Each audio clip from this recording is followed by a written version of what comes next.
Blog Talk Radio. Life seems to crush your dreams, so find your balance for all you need. A little work, some family fun. Find your love, keep your life on the run. Told you how the story goes, so write your own script before you grow old. Live your life, laugh out loud. Own who you are, stand up proud. You gotta find what works for you. Find a valley that lets you be you.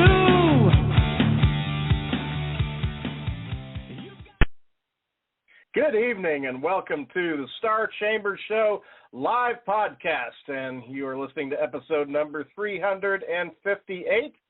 And tonight's going to be a really, really good one. And I'll be broadcasting out of Lexington, Kentucky tonight.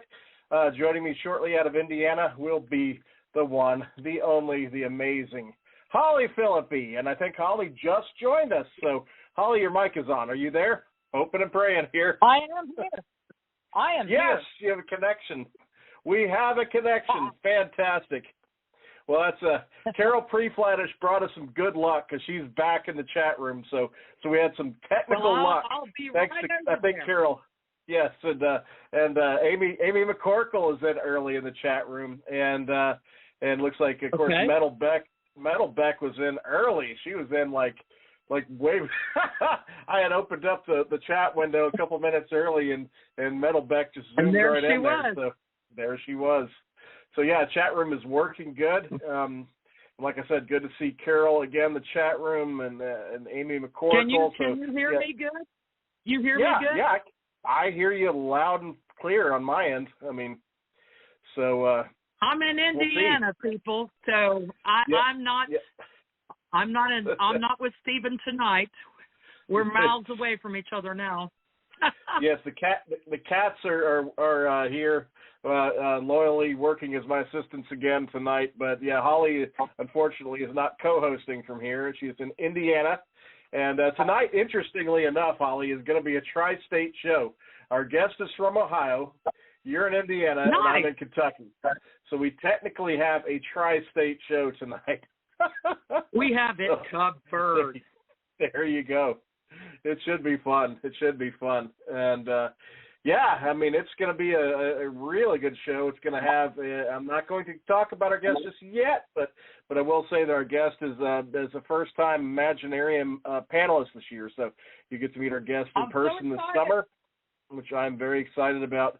Super talented guest, and looking forward to talking shortly about that. But, hey, before that, I mean, we've got some news because we have been busy despite all of the medical stuff and weeks of power outage and all the fun that we've been dealing with. But we have also been busy too, and we've got some good news.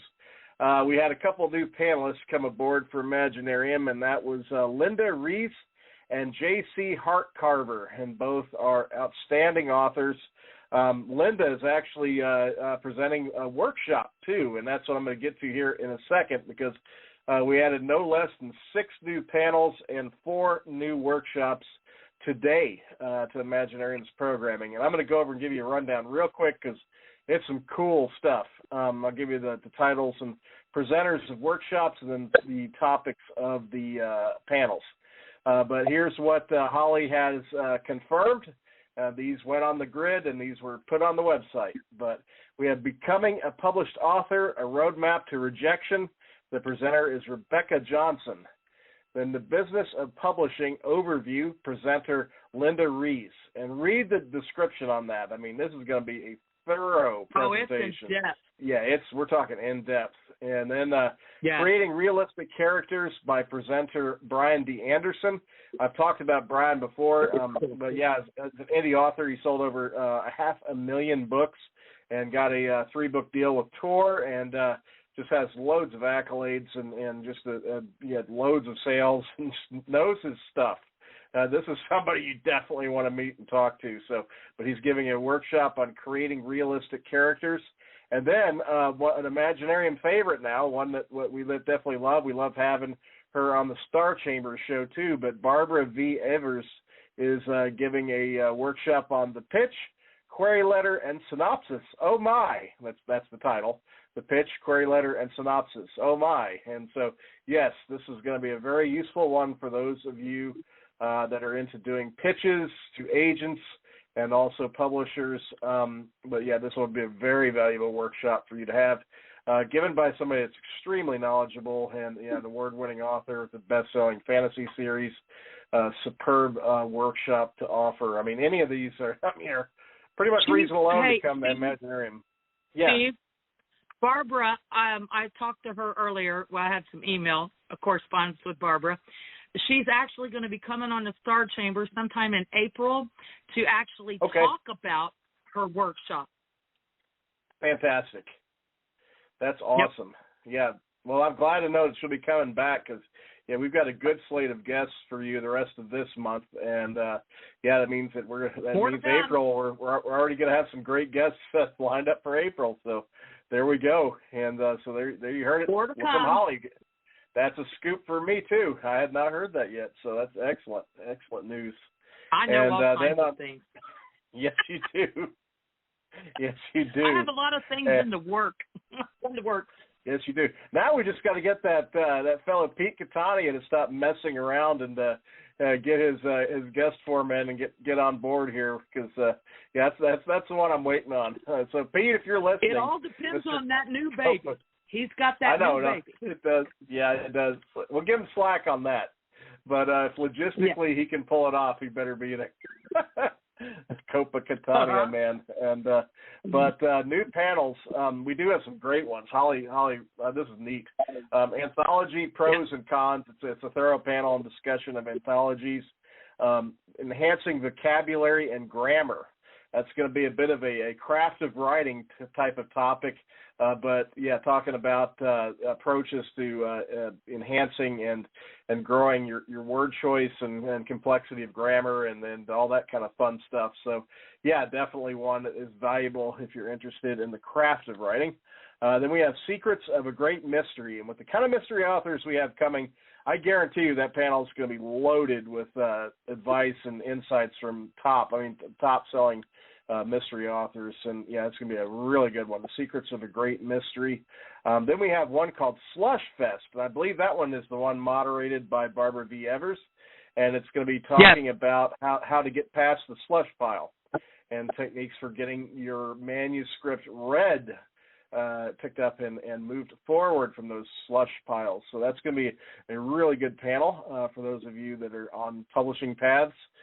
Then we have Writing Children, and that is about writing children character, and so that's going to be a really good craft of writing topic. And then last but not least, we have Writing LGBTQ+, and that is a panel all about writing LGBTQ characters and also authenticity with them and using approaches to that. It's a really good. That'll be a really good panel for sure. These are all good craft of writing panels, and looking forward to bringing all of them to you. But that's 10 in one day went up today. So that doesn't get you excited. We're rolling. Holly's got more coming. I sure do.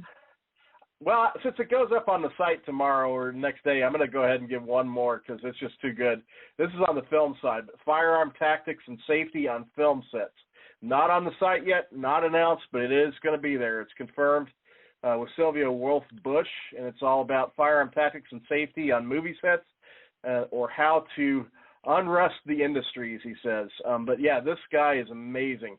He had 8 years as a Naval Special Warfare EOD. He's also a small arms instructor, competitive marksman, subgun, rifle, and machine gun qualified, deployments on 2 continents, military and technical advisor for film productions.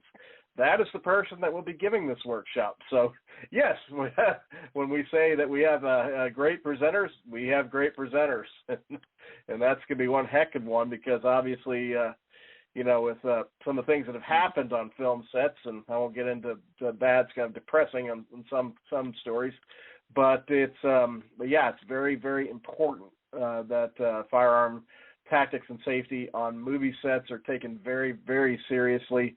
And, Silvio's going to be giving a full workshop that is, anybody on the film side of things is going to want to participate in. But that's going to be a great one.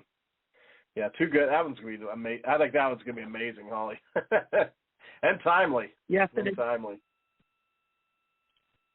Yep. So we got, let's see here. Holly, did you cut out on me, or are you still there? I'm here.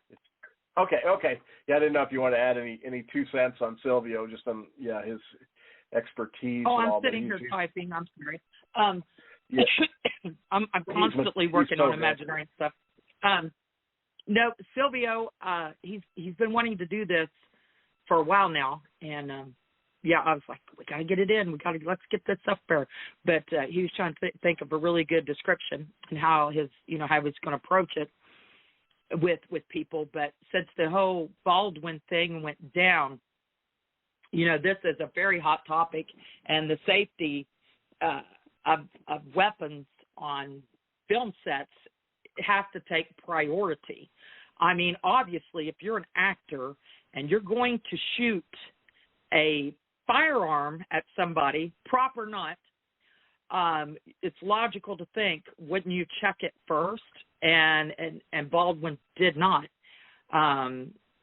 It's supposed to be checked by 3 people: the prop, supervisor, then there's a regular, weapon instructor there, an expert, and then the actual actor. And I mean, it's impertinent. It has to happen. That takes number one priority. It Multiple needs to be. checks. And so he's going to be speaking about that, not having, live rounds on the set. There should never be live rounds on the set, period. No, when period. Dealing with live people, no, absolutely not. You never need a live set. There's rubber bullets. There's things that will have an appearance of that, just like cigarettes, the cigarettes they're smoking and these shows are herbal. They're not even tobacco anymore, unless you get somebody that does smoke, but not many people do anymore. But most of these actors, like 99% of them, they make this herbal, like cigarettes that actually are kind of good for you, other than inhaling the smoke in your lungs. But that's what they use. It burns. They got them so it burns just like the real thing. It looks just like the real thing. It all works the same. And it's the same with the weaponry, Right. You don't use live rounds. That's what he's going to be talking on in the whole safety issue. Great workshop. And, tonight we're coming close to our guests, so I'm going to go ahead and recognize the 2 folks that brought you tonight's show, and that is Sandy Lender, the genre blender, who is rocking it in Vegas this week. Hope she's having a great time, and we want to give her a great spotlight, and also the wonderful, the amazing Ren Garcia with his famous question at the end of his spot. So let's go ahead and give you a little bit about Sandy first, and then we'll give you the famous one with Ren with the famous question. Here's Sandy. Author Sandy Lender invites you to visit her website at AuthorSandyLender.com to pick out a new favorite story to read this spring. You're sure to find a strong young lady, a clever vampire, a self-assured fairy, or a fabulous dragon to join on a new journey. Start your next adventure at AuthorSandyLender.com and make some new quest friends. Welcome to Sandy's various fantasy worlds, where some days you just want the dragon to win. Thank you, Sandy, and definitely pick up some of her books. Tell her you appreciate her for supporting the show, and definitely look forward to having her back in the chat room hopefully next week. But now, we'll go over to Ren, and Holly, get ready to give the answer at the end. Here we go.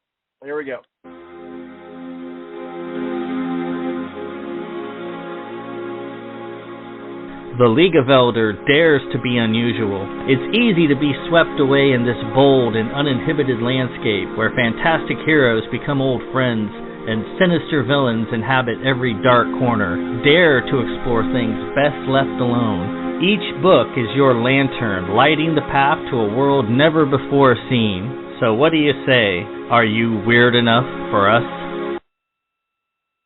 We are weird enough for you, Ren Garcia. So come see us in July at Imaginarium. There you go. Yeah, everybody get on Ren. Yeah, that's the thing. We all got to bother Ren and make sure that he comes down from his Columbus lair and visits us at Imaginarium this year, because love Ren. He can't miss the 10th anniversary. And before I go to our guests, I do want to give one more shout-out to a young creator. It's one of the famous pelicans. You've heard me talk about them on the show. That's one of Holly's grandkids and my step grandkid. but it's Addison has a TikTok channel. She's 11, and it's for Elvis fans. You might enjoy it. But yeah, we definitely want to see her get some good followers for her Elvis channel, and it's Elvis_Presley 658. So ELVIS_PRESLEY 658 is the handle, and she does nothing but Elvis videos. And she said if you're not an Elvis fan, you shouldn't subscribe to her channel. So just giving you a heads up. She made that very clear. But she's a fireball. She's almost like a mini Holly, and I'm not joking about that. She's a she mini actually Mary. is kind of it's scary. But Addison, yeah, she's got her own TikTok channel now, so I promised her I'd give her a shout out, and so hopefully she's listening, because I know she was all excited that I would give her a shout out tonight for her new channel, and yeah, it's gonna be chock full of Elvis content. So yeah, if you're an Elvis fan, you'll like it. So, but yes, tonight's guest is just gonna be awesome. I can't wait to meet him at Imaginarium in person, and is both a writer and a filmmaker, and definitely comes with some great accolades.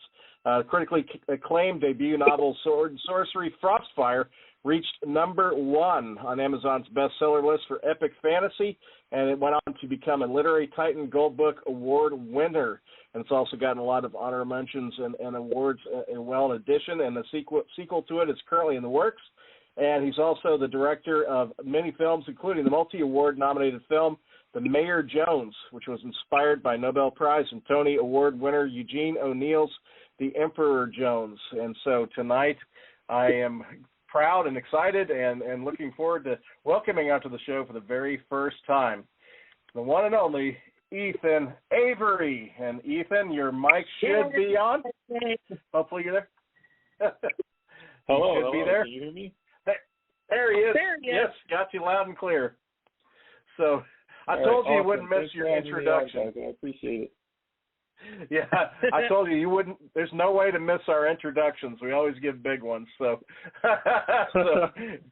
great to have you on the show. And I don't know if you caught the early part, but I told Holly tonight that tonight we're actually doing a tri-state show, because we have me broadcasting from Kentucky, Holly's is broadcasting from Indiana, and you're calling in from Ohio. So we have legitimate tri-state show tonight. So yeah, perfect. Yeah, it's going to be a good one.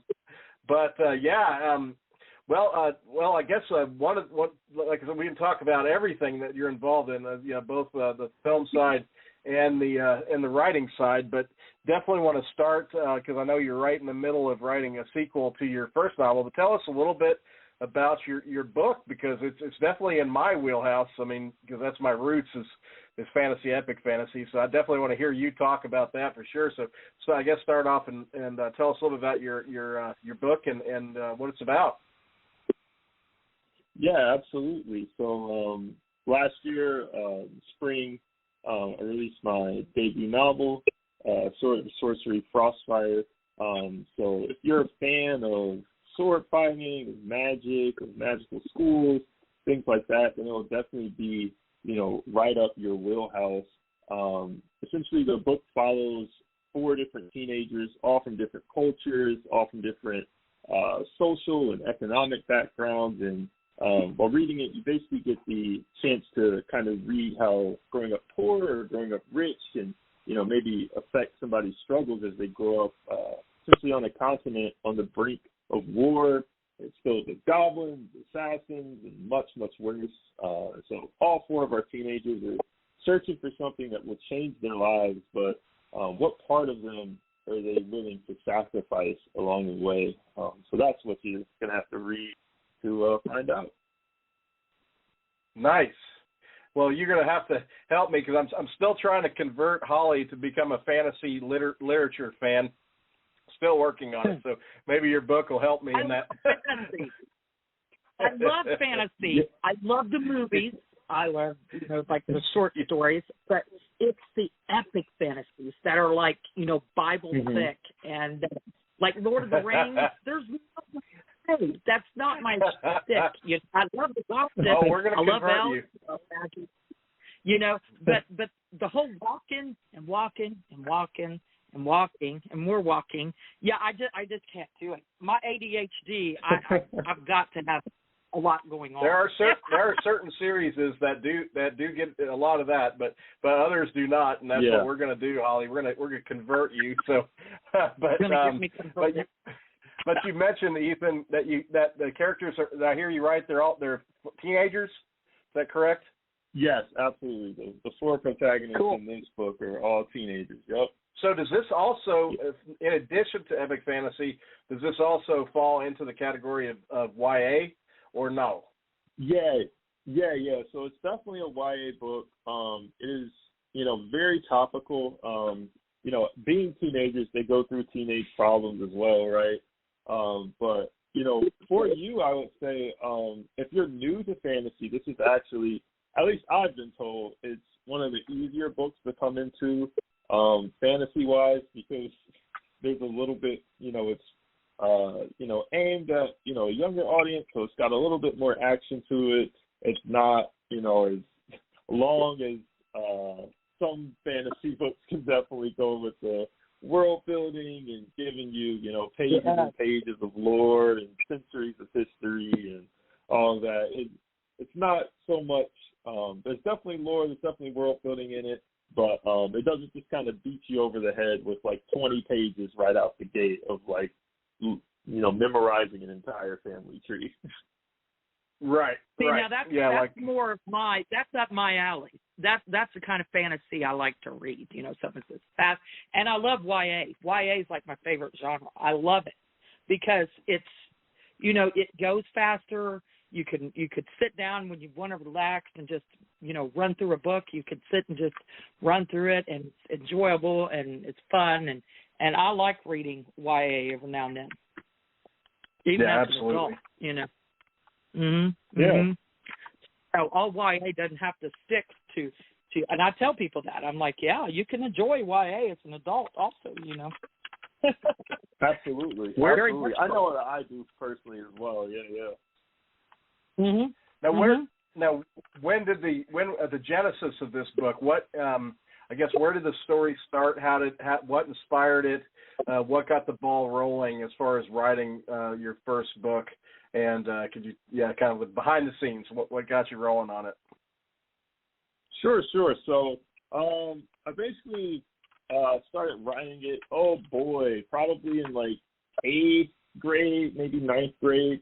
I was writing along with a good friend of mine who this book is dedicated to, Lamont Christian Turner, who unfortunately passed away a couple of years ago. But we were both writing our own kind of fantasy novels and kind of grew a friendship through that in high school, and just kind of helping each other, bouncing ideas off of each other, of just like different sort of like characters and worlds and plots and all that. So I was writing it in high school, just kind of like here and there, and I would always kind of restart.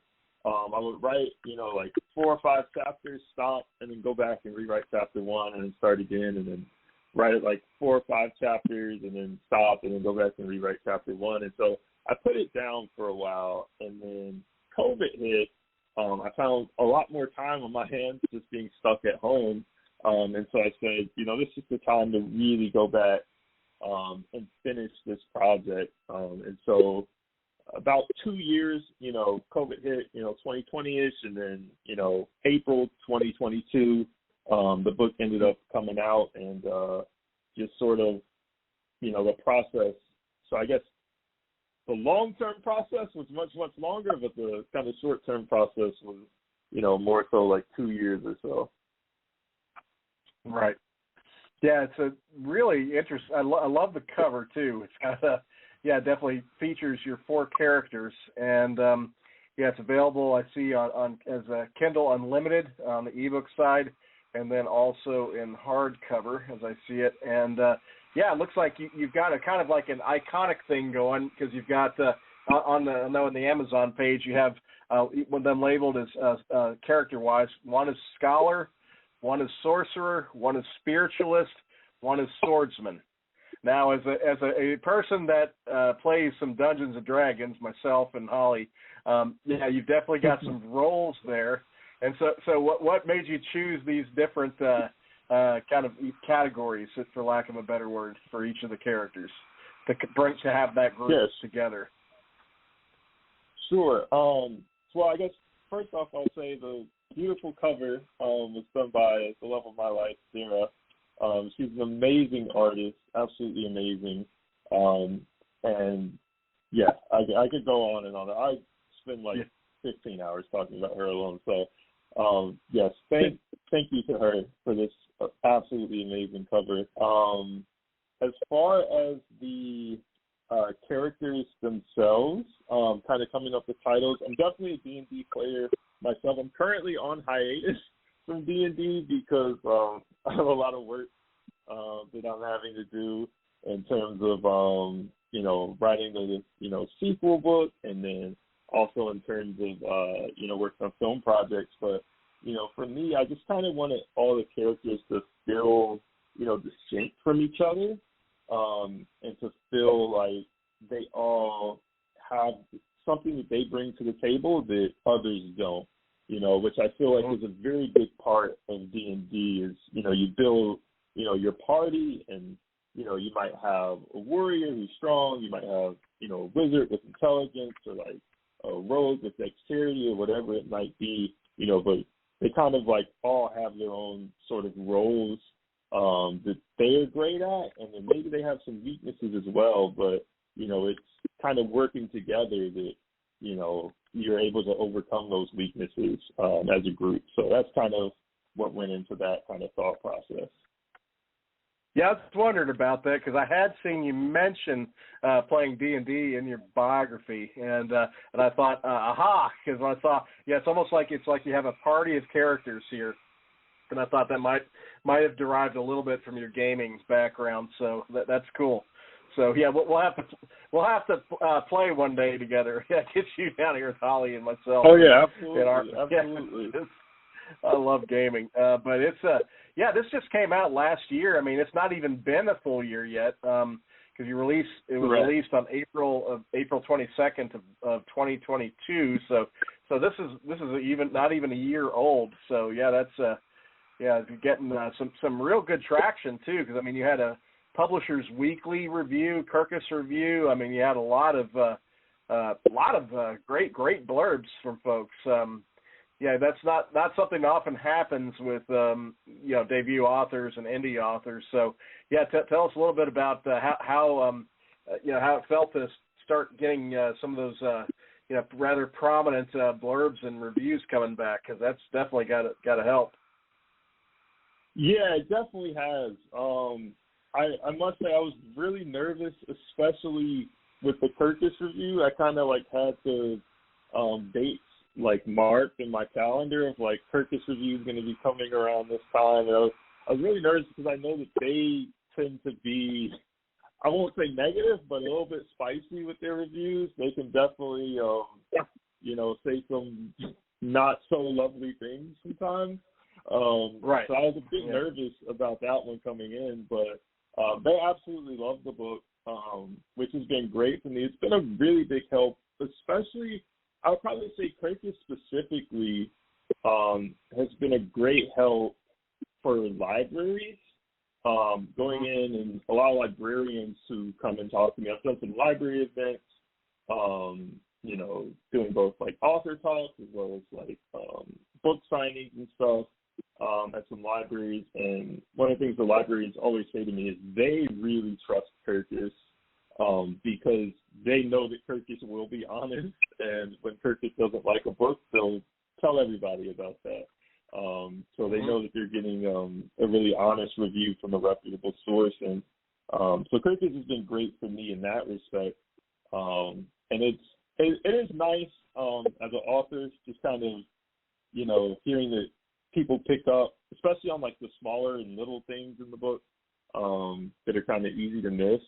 So when reviewers pick up on those things, it's really cool. I'm still currently waiting for like my first like Hateful Scathing review. Like just like the long paragraph of like, this is the worst thing I've ever read. Like, doesn't even deserve to like be fed to dogs, et cetera, et cetera. Like, I'm waiting on that one. So that one should be a lot of fun and like a lot of motivation moving forward.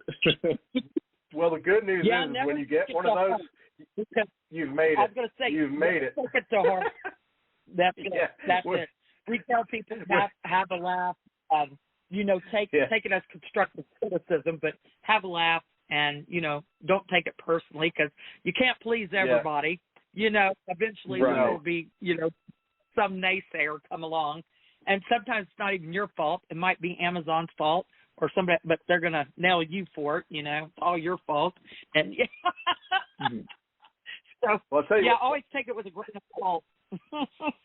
Well, like I was saying, Ethan, that's when you've made it, because if you look at the reviews, all of them, George R. R. Martin, Neil Gaiman, Brandon Sanderson, every one of them has reviews where they say that they're the worst author that's ever existed. So if you get one of those, you've joined elite company. So definitely. So that's actually it's a what is it, a rite of passage, when you get one of those kind of reviews. But your reviews are excellent. I mean, like I said, the reader reviews, I mean, you got a real solid Amazon rating, and like I said, I mean, your blurbs came from a number of great places: Midwest Book Review, Literary Titan, Reedsy, Publisher Weekly, Kirkus. I mean, you've got just a very good consensus of so I think you're in good shape.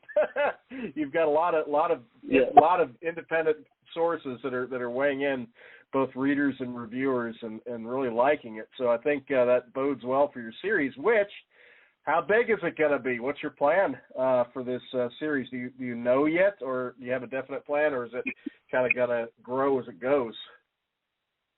Oh boy, great question. So initially, I always wanted it to be a trilogy. Growing up, huge Lord of the Rings fan, huge Star Wars fan. So I've always been big into just trilogies in general. I think it's just a great storytelling format. Just kind of like three pieces to an arc. So my plan is still currently a trilogy. We'll see how it goes. I'm in the middle of book 2, and my plan is to make it a trilogy. If I do expand out of that, though, I love to maybe do like novellas and maybe short stories outside of the trilogy, or maybe start another trilogy possibly. We'll see. But I definitely want this particular story to be contained in the 3 books, if at all possible, which I think it will be. Well, I can tell you that's a lot of fun to do that exactly, right? Novellas and things like that spin off and that are in the same world with the same kind of characters. Because I do that myself. I've got some characters that I've featured in novels that also are in novellas and short stories, and that's a lot of fun. When you get to kind of branch out and do some of that. So I encourage you to take a look at that for sure, because it looks like you have a very in the presentation, I've not read your book yet. I do plan to for sure. But it looks like you have a very character-driven type of approach, like you're talking about, the ones that are real thick in world building versus other types of fantasy. It looks like yours is very, very character-driven. I mean, just right out front. So, that's I think you can do a lot with that. I definitely am really, really big on characters, character arcs, character growth, how and why people change over the course of a story. That's definitely really, really big for me. I absolutely adore and love world building as well, but for me, it's like something that should come in service of the story as opposed to like the story being an excuse to like just kind of like write about like endless amounts of lore, which I have some authors that I read who I love, just kind of reading that sort of stuff. But for me personally, when I write, I definitely try and keep it more plot driven, more character driven, and then have the world building be in service of the story and not just like completely take over everything that's going on. Right. So yeah, your readers don't have to read like a whole lexicon before they're able to read your story. They can get into it without all that. Yeah. But yeah, it looks really good, and you must have been happy with the sales result of that must have been not bad to experience hitting #1 in Epic Fantasy on Amazon. That's congratulations on that. That's not easy with some of the giants that are out there. It didn't last long, but it was nice to hit it for like that moment, and be able to have that is really cool. I'm thankful for just everybody who's kind of connected with the book, really, because that's really the main thing for me, is just giving people a chance to kind of like see different sides. The story's really about multiple perspectives. It's a dual POV book, following both Aragon and Ariel, who were very much opposites in very many ways, and so the book really gives you a chance, regardless of what type of person you are, to see really both sides of the coin. And I think it's kind of unique in some ways in that way, just kind of giving people, two separate lenses to look through. So you might be able to see somebody who's similar to you in a lot of ways, and then also somebody who's not similar to you, and see how they kind of work through, their problems and try and grow as a result. So I'm just really thankful that people have kind of, found a way to connect to it. Yeah, absolutely. And I know Holly. I know Holly is an editor. If you didn't know, so she like myself. I mean, I'm a writer and also an editor, so I look at structure too. And I know that Holly's looking at this like I am and thinking, yeah, the structure is real nice because you got a nice quartet of key characters, and that's a really good structure for storytelling, as far as especially in like a YA type setting. And was it conscious, or Holly, do you want to go into that a little bit as far as the structure and some of that? Well, and the thing with having a diverse set of characters is that you also are setting yourself up for possible breakoffs. We've discussed before about B characters. You always have your main characters, but don't forget about those B characters, because, you can take some of those characters and do other series with them, about their own backgrounds, their own, journeys they've been on that is, not the same as what they are in this series. So, yeah, I mean, it sets you up for a whole world of possibilities. Or secondary. Yeah, do you have some secondary? Yeah, that's a good thing. We've talked about, Ethan, we've had some shows where we've talked about secondary characters behind the main protagonists, who also are very intrigued. Do you have any develops, were you able to develop some secondary characters that you might be able to do their own spinoffs, or do you have an ensemble behind this group of 4? Absolutely. In fact, it was one of the things that made me really happy in writing this. A lot of readers, it seemed, got attached to Morgana, who's not pictured here. So on the cover, we have Aragon bottom left, Ariel bottom right, Naya top right, and Zell top left.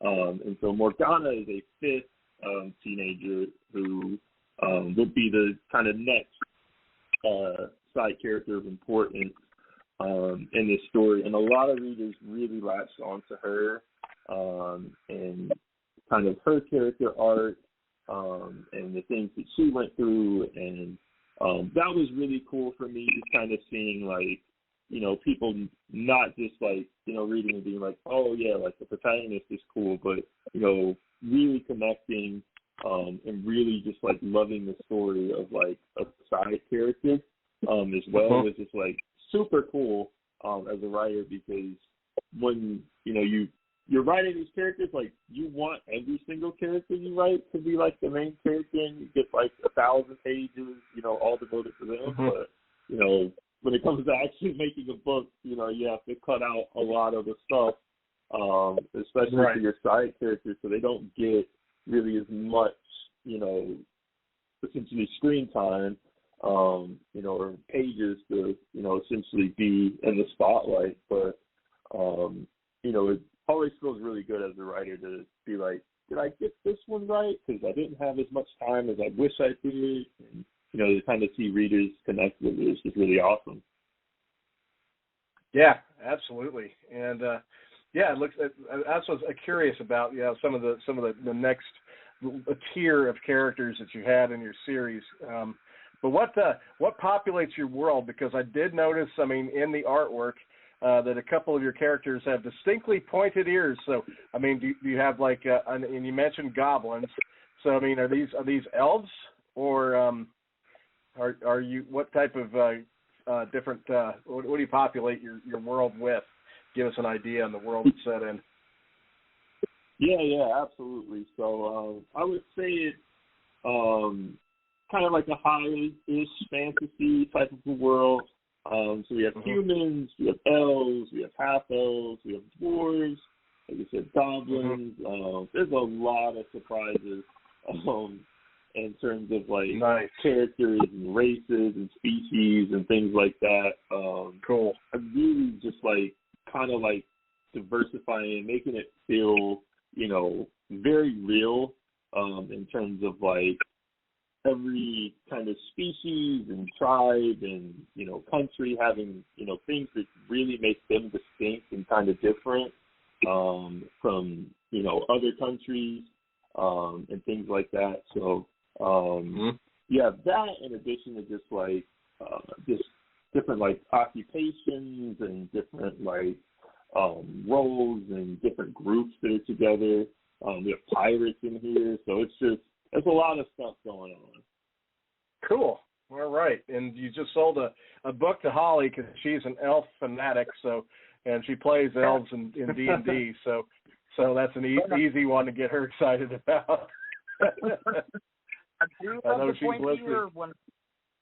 Yes. Yeah, I thought I figured they were because I noticed it in the artwork, and I was like, aha, he's got some elves. That's awesome. Yeah, that's a good catch. Great. That's a good catch. That is great. And, yeah, and it's been, like I said, this is your debut. And what were your roots in fantasy? Because you did mention, you know, some of the authors that you enjoy. Who are some of those? I am curious. See if we have some common ground here on that. Yeah, so I would definitely say most of the kind of typical ones everyone would expect. Like definitely read, Tolkien, Jordan, Brooks.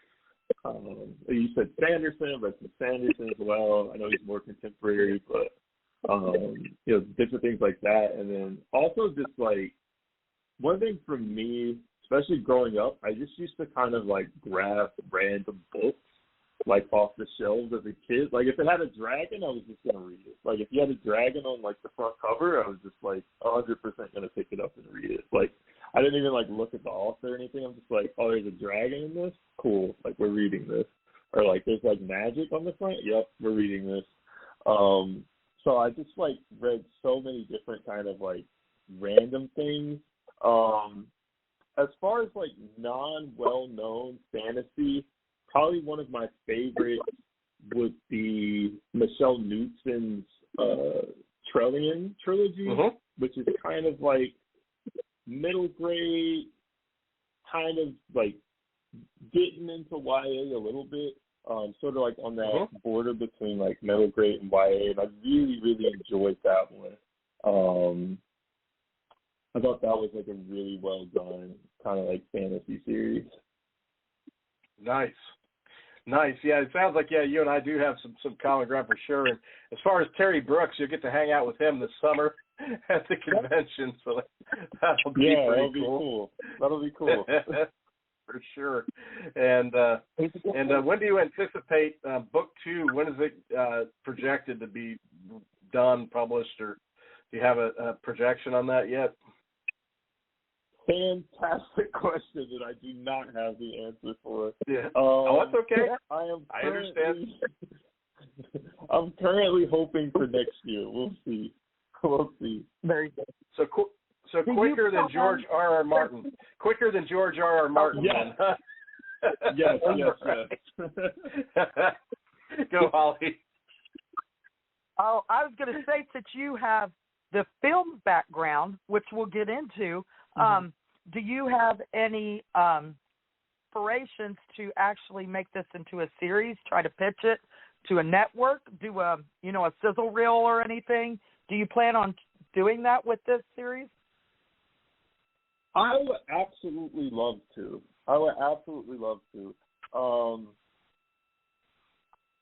I'm currently working, just kind of starting pre-production on a feature film, and I think once that one's kind of finished and out the way, I'll probably look towards, like you said, trying to pitch Sword and Sorcery, and seeing what I can do, because I think the story itself translates really well and really easily to film. There are definitely some novels which is kind of difficult to translate to film, just based on the way that the story goes. But I think that this is a story that, in particular, really, really easily translates to film. So it's much easier on the kind of production side, and in terms of the executives to see kind of how you can turn this into how you can do all of those things. So it's definitely something that I would absolutely love to do. Yeah, that's a question that I actually had too. So yeah, thank you for asking that, Holly, because that's and we have a good bridge for that, because this is something that I think a lot of attendees of Imaginarium will be interested in for sure. But you are giving a workshop at Imaginarium called Screenwriting versus Prose, where you're going to break down the differences. I often, say on the show that it's like apples and oranges, screenwriting and prose, and they're two different, two different writing, pursuits, and they're each very distinct, and a lot of people, don't understand that until they get into it. But you're giving a full workshop this summer that breaks down both and talks about the difference in what each is and what's involved in the two kinds of storytelling. So that's I'd love for you to talk a little bit about that workshop, because that's going to be awesome, I think. Yeah. It should be a ton of fun. Like you said, they're very different. Just in terms of, I think probably the biggest thing for novelists, I'd say the two biggest things for novelists when coming from doing novels to doing screenwriting, the two things are getting used to not kind of giving a full rundown of the setting. Because for a lot of novelists, that's just kind of ingrained, right? Because if you don't, tell the reader where they're at, they're not going to know, right? So if you just write coffee shop, and don't give any more information, they don't know, is it a busy coffee shop? Is it no one in here? What type of coffees are they selling? Is it a nice and cozy vibe, or people tapping on their laptops? So just getting away from that and knowing that you'll give kind of some details when you're screenwriting, and then a lot of it's up to the director, it's up to the cinematographer, it's up to the production design team. As a screenwriter, you don't really get a lot of say in how things go. And then also the other big thing being your characters' kind of inner dialogue in their own mind and kind of what they're thinking. You don't get to do as much of usually in film. There are obviously some films where, like, they kind of hear characters talk to themselves, you know, in their mind and whatnot. But for most films, you kind of have to translate all of those thoughts into action or into dialogue. And just the sheer amount of dialogue on top of that there's a lot of dialogue in film, typically.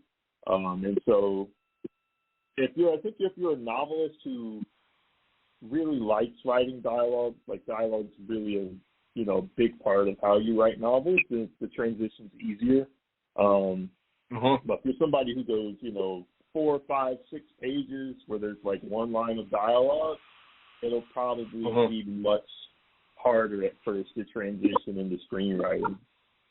Yeah, I definitely see that. And like you said, you know, if you're doing first person and doing a lot of interior thoughts, or you're doing third person omniscience or third person limited, I mean, you have a lot of stuff in those realms that you cannot put on the page in a screenplay. You have to show it. And that's yeah, that could be tricky the first time you start writing one, you know, if you're coming from a prose background. And that's why I think your workshop is going to be extremely valuable for authors that are wanting to get into, you know, adaptations, or, you know, because that's a whole nother art too, adapting a prose work. I mean, because as you know, I mean, it's you know, you lose 85% of the book, you know, when you adapt it.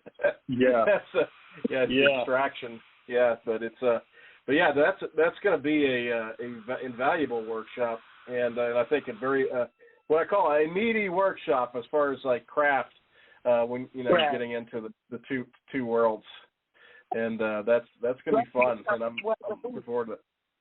What's that, Holly? From prose to screenwriting, it is a jump, and a lot of authors don't know where to start with this, because, you know, like you were talking, it is a lot. You've got a lot of story there to tell in a few short pages. You know, you only have so much time. You know, you squeeze this like 600-page book into like a 2-hour movie. I mean, think about that. That's a lot, and that's why a lot of like viewers don't understand. Well, they left this out, or they left that out. Well, you can't put everything into the film. It's impossible. You know, you're going to have to leave out some parts. You know, you pick your battles. You want to put your main characters, your main, you know, action scenes, or, you know, whatever's, you know, pertinent to the main plot. You have to have all those in there to make it cohesive and make sense, you know. But yeah, I mean, a lot of authors go into it without, you know, the knowledge or having anyone to guide them. So, and it makes it very difficult, and they give up, and, you know, they say, I don't ever want to do this again. So workshops like what you're talking about doing at Imaginarium are so important to, you know, authors that are even considering, you know, possibly going this route. Oh. Right, absolutely.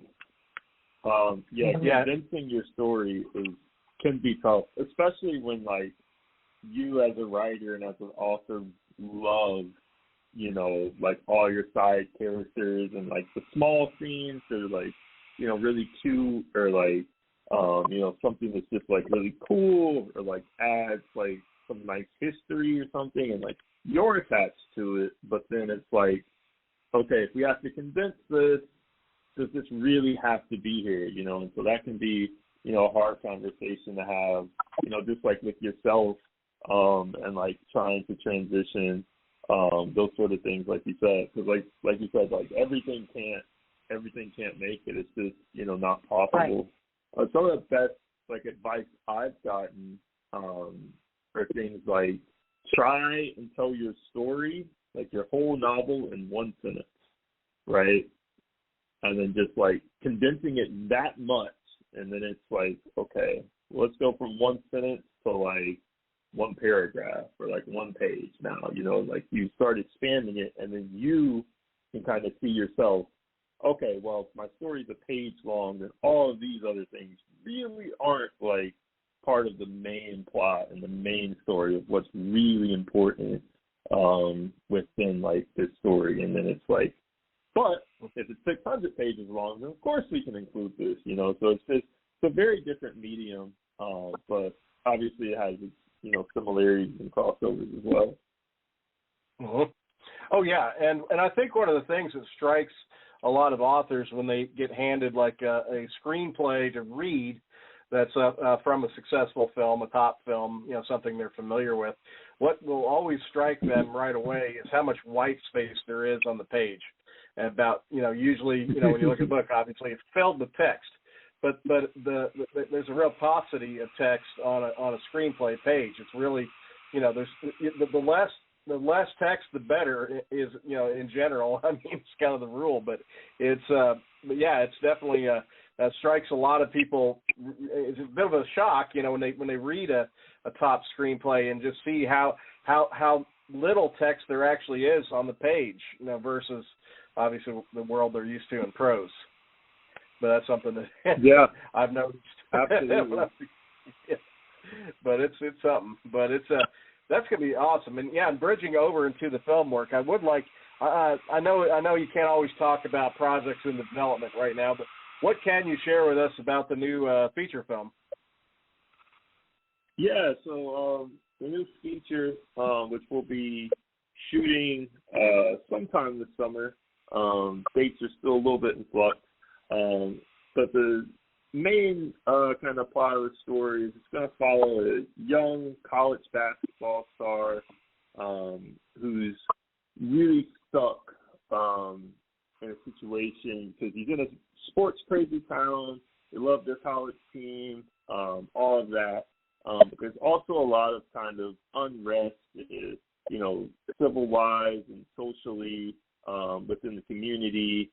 A lot of like issues between citizens and stuff like that. And so the player is kind of torn between kind of trying to, you know, quell the issues in his community and focusing on sports and, you know, trying to, you know, get to the pros where, you know, he can make a lot of money, and just kind of, you know, making the decision of like, where should I put my time and like what issues should I and should I not speak on, and do people care if I talk as an athlete about certain issues and different things like that.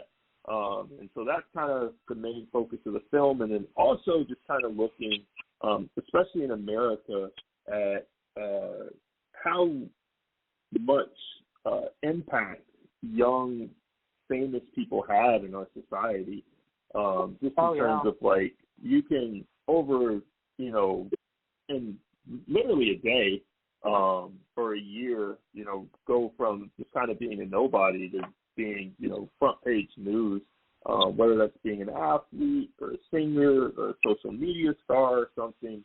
It can kind of just like happen, and then, you know, you're just really a kid, but now you're famous, and so people expect you to know everything. They expect you to, you know, have good answers to complicated issues that, you know, people much more experienced, who are much, you know, much more educated, you know, much more experienced in things, you know, are still struggling with themselves. And you're a kid and you're expected to, you know everything about these kind of topics. So kind of exploring that as well, just kind of like fame in America as a young person. So it should be a lot of fun working on this project. I'm really looking forward to it. Yeah, it sounds like a drama. Would that be the kind of category it falls into? Yeah, it's going to be a drama, yep. Very nice. And, I've always found it kind of crazy with journalists and young celebrities or sports or athletes and all. Yeah, it's like they expect them all to be like experts on all these topics that have nothing to do with sports. And it's always like, God, give this guy a break, you know, some of these things. Because, you're right. They do expect them to know everything out of the gate. They haven't had time to actually be out on their own and actually experience a lot of these things that are going on. They haven't been out, some of that too, right? To the world. Like you said, just overnight it can blow up, and they might have been living in, just one little area of town, and maybe they've never been on vacation. Maybe they've never left their city, or town or state. And so they haven't experienced how things are in different parts of the country and different, issues economically, socially, and all that. So, yeah, there's a lot of pressure put on them, and it's sad because, like you said, Steve, they'll be popping up this question and this question, like you were talking about, Ethan. They expect them to know all this stuff. Well, of course they're not going to know all this stuff if they've been, it's stuck in one area, and it's crazy. Yeah, it sounds interesting. Where are you going to be shooting? Where are you going to be shooting it? Where's the production going to take place? A lot of it will take place in and around Cincinnati, and then there'll be some secondary stuff going on in other places as well. Nice. Yeah, you're not far from where we are. We're just south of you here in Lexington, so not too far. Okay, awesome. Yeah, definitely. Well, yeah, that's territory. University of Kentucky territory, but yeah, that sounds really cool. And if you're shooting it this summer, is it gonna? I'm guessing it'll be a 2024 kind of release schedule on that one. It definitely won't be coming out this year. I know that. But right. That would be a very painful production schedule. But yeah, probably either next year or potentially it might still be stuck in film circuits next year. Film festivals can be weird with lots of different rules about it's something has to premiere at certain film festivals to be eligible. Some of them are you can't be available streaming for public, and so we'll see. But either sometime probably later next year or possibly in 2025, early 2025, to see when it will realistically be coming out. That film takes a long time, unfortunately. We don't have crazy rules at our festival, so you'll be welcome there. So you got one for sure. but how many hats are you wearing on this project? Are you directing, producing, screenwriting, all, or what roles are you going to be doing? On this so one? directing, producing, screenwriting, and hopefully my hat stops there-ish. Because the more hats you add, the harder it can get. It can get pretty crazy, depending on how much stuff you're trying to do. In fact, on that, shout out to the last film we did, The Mayor Jones, which premiered this past fall, written by my brother, Vernon E. Williams, based on one of Eugene O'Neill's, who plays Emperor Jones. Big shout out to our cinematographer, Doug Hilton, who was a cinematographer and was also our editor and special effects guy and was our casting director. So he had to do, and he acted. He had a small part in the film as well. Shout out to him. That was a lot of hats. Just kind of I was directing, and that is enough on its own. So just seeing all the stuff he had to do, working with him every day, he was absolutely tremendous. It was a blast working with him throughout the film. The film would not exist without him. Well, make sure, I don't know if you have, I haven't checked with our folks yet, but if you haven't gotten it in for Imaginarium's festival screenings, definitely, if that one is just came out last year, definitely think about that. Because I was curious. I was going to ask you about this film. Because multi-award nominated, and tell us a little bit about that film and the inspiration it came from. Yeah. So The Mayor Jones, like I said, was originally kind of based off of a play from Eugene O'Neill called The Emperor Jones, which is basically a story of a guy who's in prison. He escapes prison and gets out to a Caribbean island where he ends up kind of tricking the natives and becoming emperor of that island for a short period of time. So it's basically kind of like the story of a con man and his kind of rise and fall in power. And so my brother, Vernon, he was in Miami, Ohio, and he kind of wrote a modern version of that play in class. And so his kind of idea behind it was to modernize the whole thing. So now, instead of it being an emperor, it's about a mayor.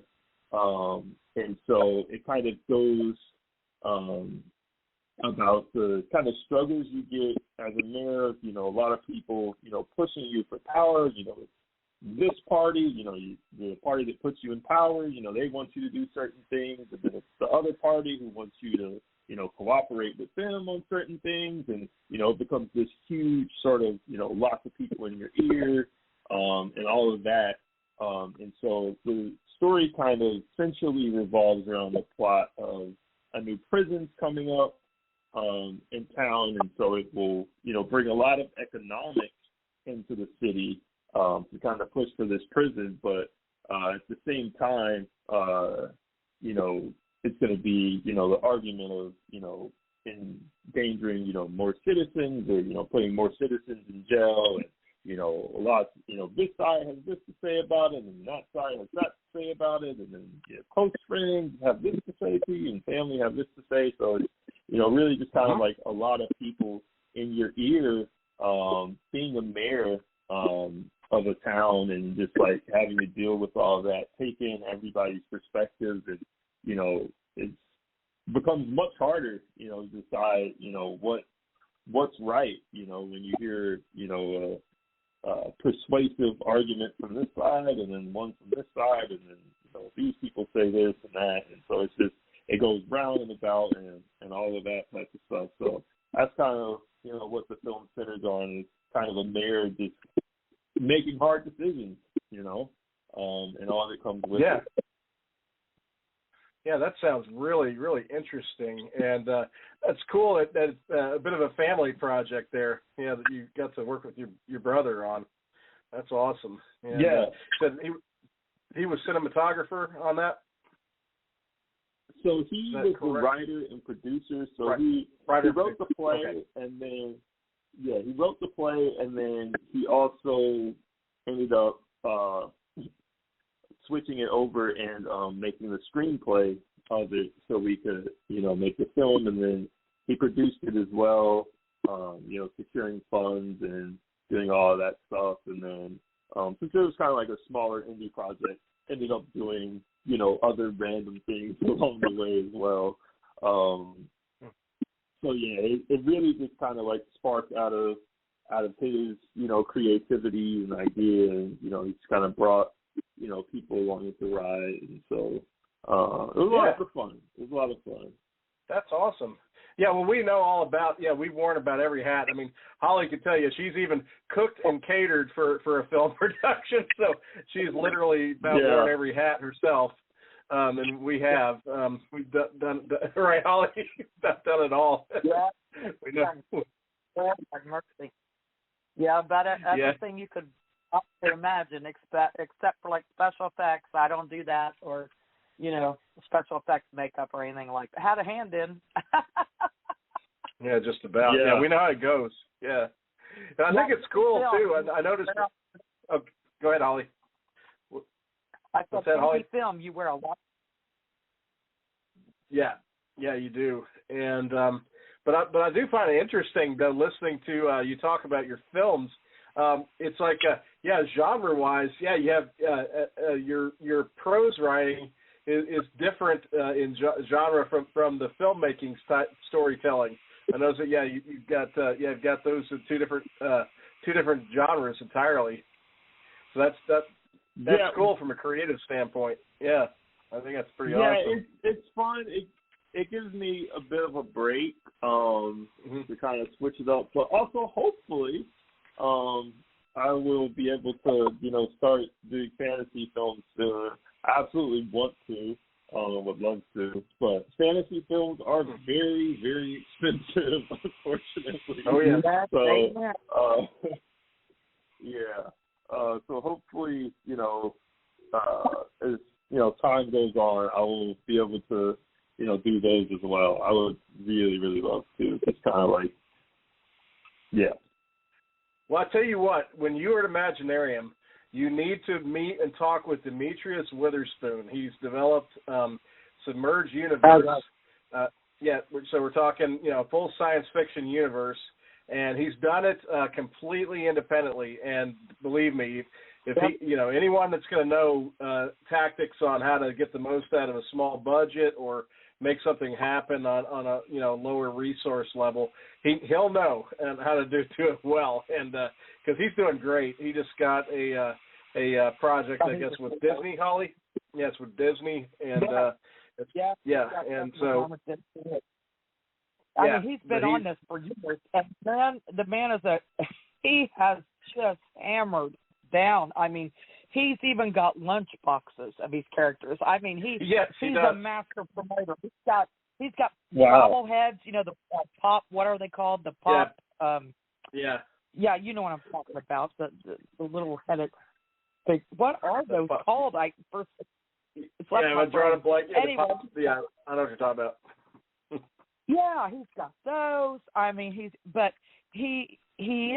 all independent, and he's really just been persistent.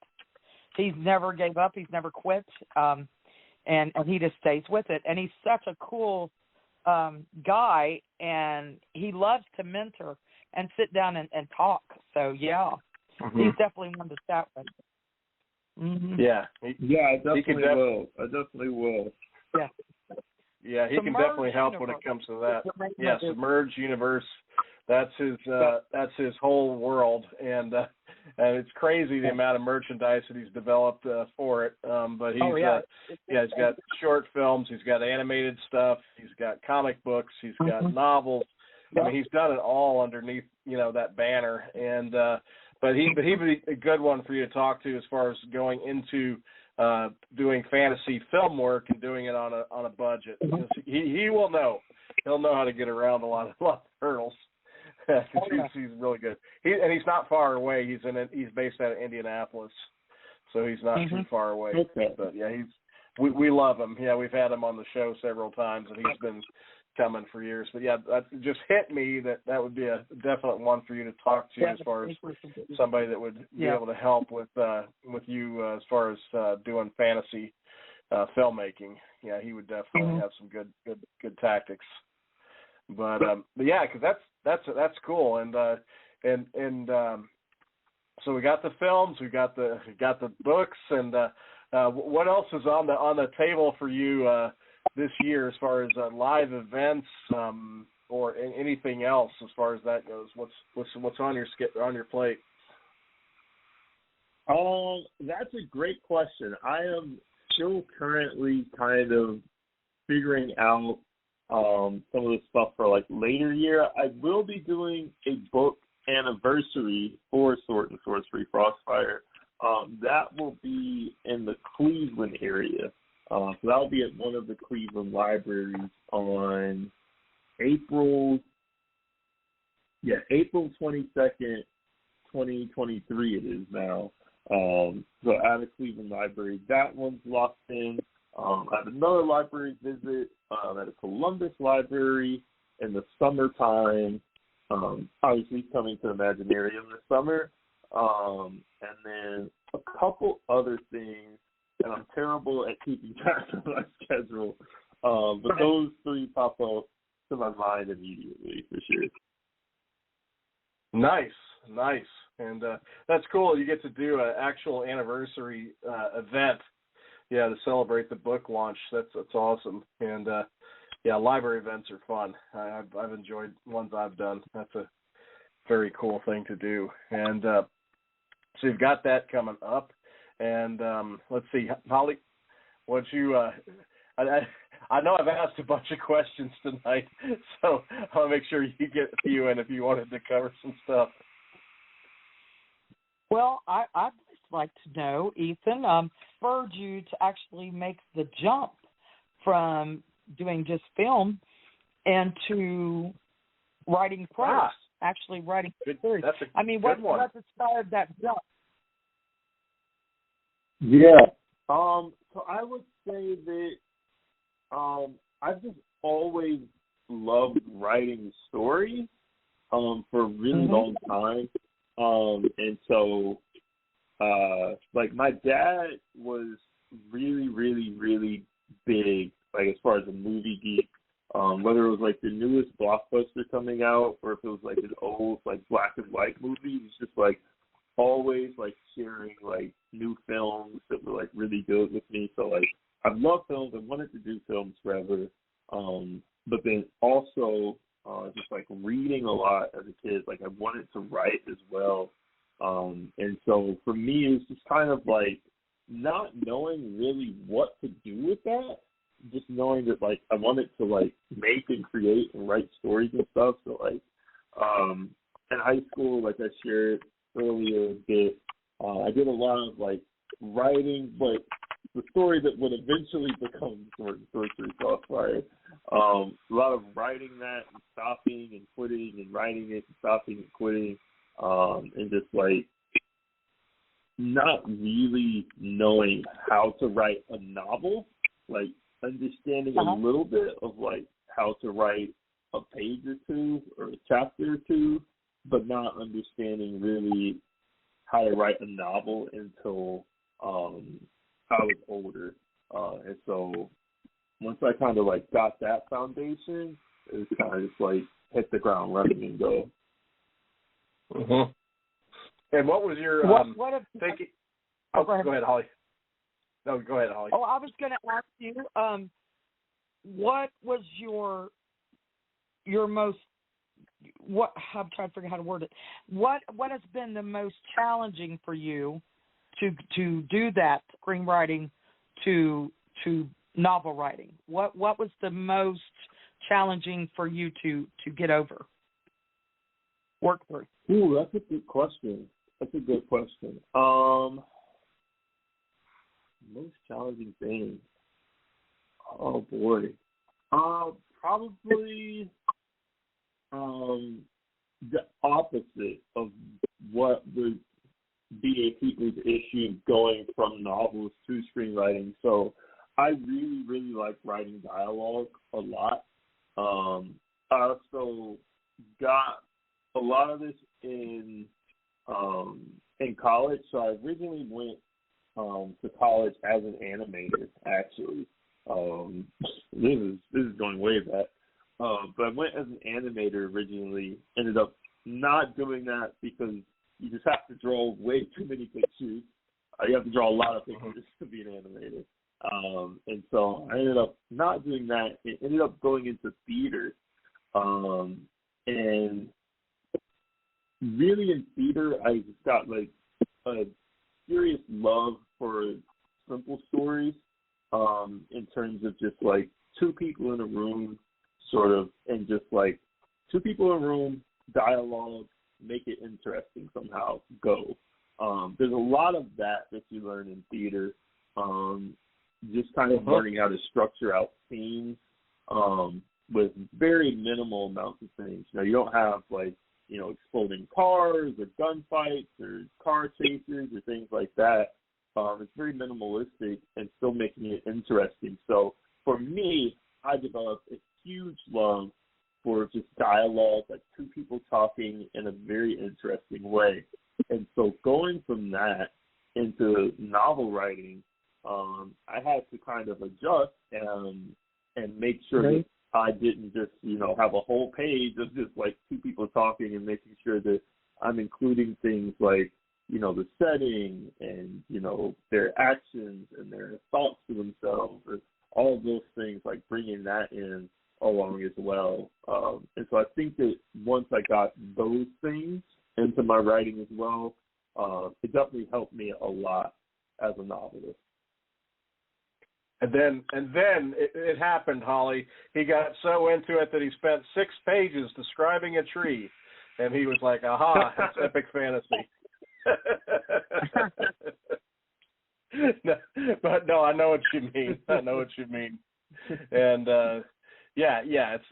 that's neat though, because often we have heard about authors that have become, screenwriters, but it's neat to hear a perspective of a screenwriter that's become a novelist, if that makes sense. And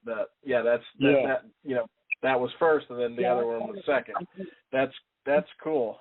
And you got a nice solid book. I mean, it's a 400 pager, so yeah, I'm looking forward to reading it for sure. And also this is totally off topic a little bit, but I did remember what those things were called, Ollie. Funko Pop figures. I don't know why I drew a blank on that. That's it. I don't know why I drew a blank. Yeah. We'll make it relevant to the conversation. Ethan, go out and make Funko Pop figures of your 4 main characters. Now that's a relevant topic now.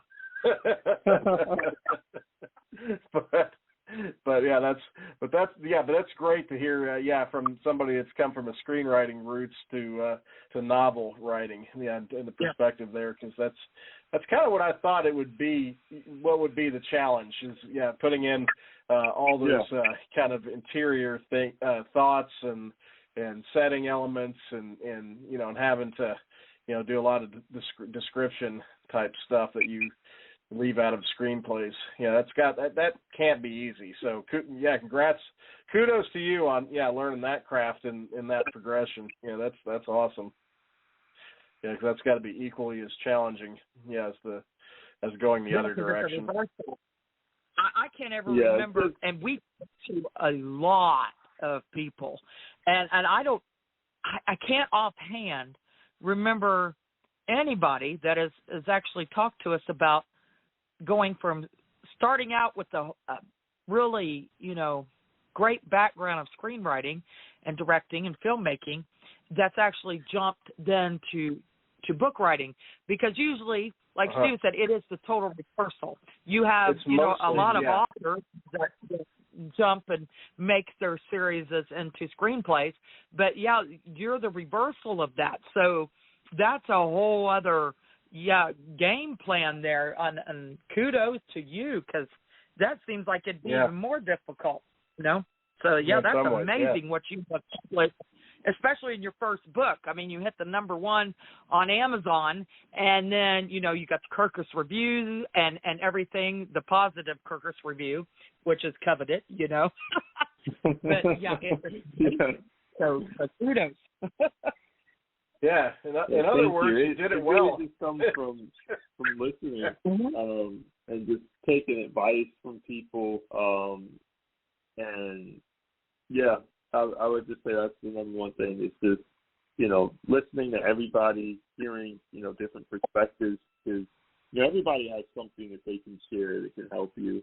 So just not throwing away anybody's advice or saying that, they're, what they're saying isn't worth it, or I know better than them, or anything like that. Just taking in everything and just seeing what you can use, because everything in a way is able to help you, So that's what it comes down to for me. Oh yeah, and it's like I've always said to people, you can even learn from people that never write in your genre. I mean, there's much to learn from a fantasy writer has a lot that he can learn from a mystery writer, and vice versa. There's actually a lot of things. I'm going to be doing a workshop on that at the Bluegrass Writers Conference, but talking about just the various things that different genres of writers can show each other, and a lot of the mystery thriller writers and stuff don't think they can learn a lot from the speculative fiction writers, but actually I'm going to show them how how they actually can learn a lot from them and why. And that's the truth. Absolutely. I mean, you can learn from all types of writers and creatives. They each has things that they emphasize and strengths and things that are key to those various genres. But those techniques can be used in the other genres in certain ways and elements of them. So yeah, it's that's that you hit it right on target there. So let's see, we're coming up on about 5 minutes left in the broadcast. So one thing we always want to do is give people a way to find you so they can follow you, buy your stuff, and definitely get this new book all not even a year old. So yeah, we want to encourage people to go out and pick it up and tell us where should people connect with you, social media, websites, all that kind of stuff. Sure. So I guess first for the book, Sorcery Frostfire, you can find it anywhere books are sold. So if you're an Amazon person, you can find it on Amazon, both ebook and physical copy. You can find it at Barnes & Noble. You can find it at, and this is where I suggest, your independent bookstores, wherever that's at. Absolutely, people, if you have a bookstore, even if you don't plan on buying books, but you're a reader, just visit your local independent bookstore. They're usually run by absolutely awesome people who just love books, who love reading, who love sharing recommendations of like books you might like based off of like authors and like a series that you already like. So yeah, big shout out to independent bookstores. As far as following me, you can find me on Twitter at Stories by Ethan. You can find me on YouTube at Ethan Avery. Those are the two main places. Nice. And I encourage folks to do that. You've got let's see, Sword and Sorcery Frostfire is available in Kindle Unlimited. But if you aren't a Kindle Unlimited subscriber, it's only $2.99.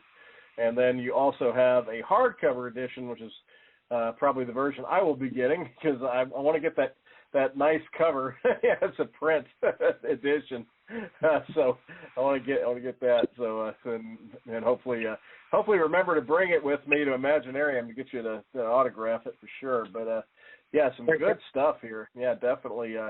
Excited. So we're coming up on a couple minutes left. So is there anything else that we have not brought up and mentioned that you wanted to make sure you got out tonight? Not off the top of my head. I'd just like to thank you guys so much for having me on. I really appreciate it.